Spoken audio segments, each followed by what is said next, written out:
अनिल शर्मा जी, आज की आपने प्रेस कॉन्फ्रेंस की और आप पैंथर्स पार्टी से राजस्थान के प्रदेश अध्यक्ष भी है। आखिर प्रेस कॉन्फ्रेंस करने का क्या मकसद है, क्या उद्देश्य है आपका? सबसे पहले मेरा उद्देश्य प्रेस कॉन्फ्रेंस का इसलिए था कि राजस्थान में जो आज कोरोना की हालात में चिंतित हम हो रहे हैं और कहते तीसरी लहर आने वाली है, तो अब तीसरी लहर में क्या हालत होने वाली राजस्थान की ये ईश्वर को ही मालूम है, क्योंकि सरकार की तरफ से कोई खास इंतजाम नहीं है। मैंने कईयों से मिले राजस्थान में, मैंने दौरा किया, अभी होके आया हूँ, मैं 5-6 डिस्ट्रिक्ट में घूम के आया हूँ, तो उनसे पूछा इंजेक्शन किसी को लगा है, कोई इंजेक्शन ही नहीं आया, इंजेक्शन ही नहीं है। क्या इससे पहले जो अब बात करें हम कोरोना महामारी की, राजस्थान सरकार उसने कोरोना में कोई काम नहीं किया? काम तो सरकार ने किया है, मैं ऐसे नहीं कह सकता नहीं किया, लेकिन लोगों का जो पुकार है, लोगों की जो कहना है कि राजस्थान सरकार ने इतना विशेष ध्यान नहीं दिया।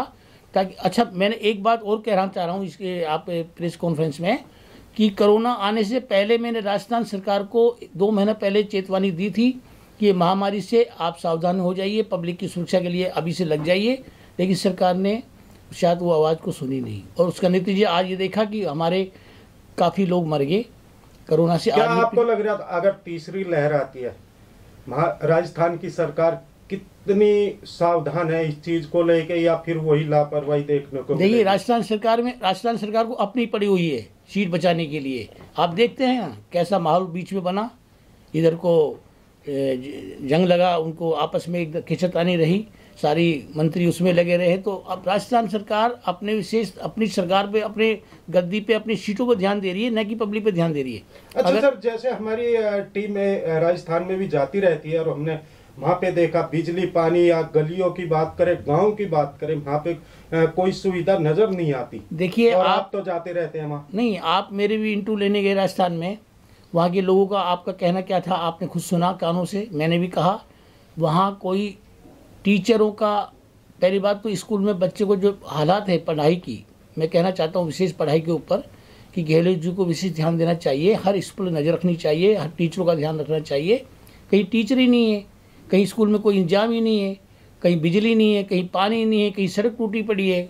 राजस्थान सरकार विशेष ध्यान नहीं दे रही राजस्थान पर, मेरा कहने का मतलब ये है। खनन की बात करी जाए अगर राजस्थान में, जैसे बार बार हादसे भी होते हैं और उसमें राजस्थान के जो पुलिस है उसमें वे भी, उनके साथ भी हादसे होते रहते हैं खनन के द्वारा, उनके दबाव के या किसी न किसी तरह, और सरकार घेरे में रहती है, उस पर आप क्या कहेंगे? मैंने इस चर्चा को कई बार उठाया है, कहा है, खनन पर बोला है। राजस्थान सरकार कान से सुनती है नहीं सुनती है पता ही नहीं, मेरी आवाज़ जाती है नहीं जाती उन तक, लेकिन खनन पर तो बहुत बड़ा राजस्थान के अंदर नुकसान हो रहा है और ये सरकार को विशेष ध्यान देना चाहिए।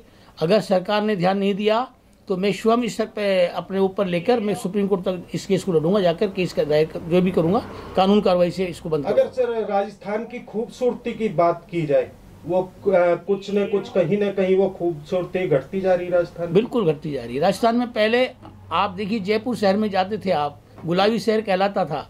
आज कहीं बिल्डिंग पे गुलाबी शहर देख रहे हो आप? कहीं नजर आता है आपको गुलाबी शहर?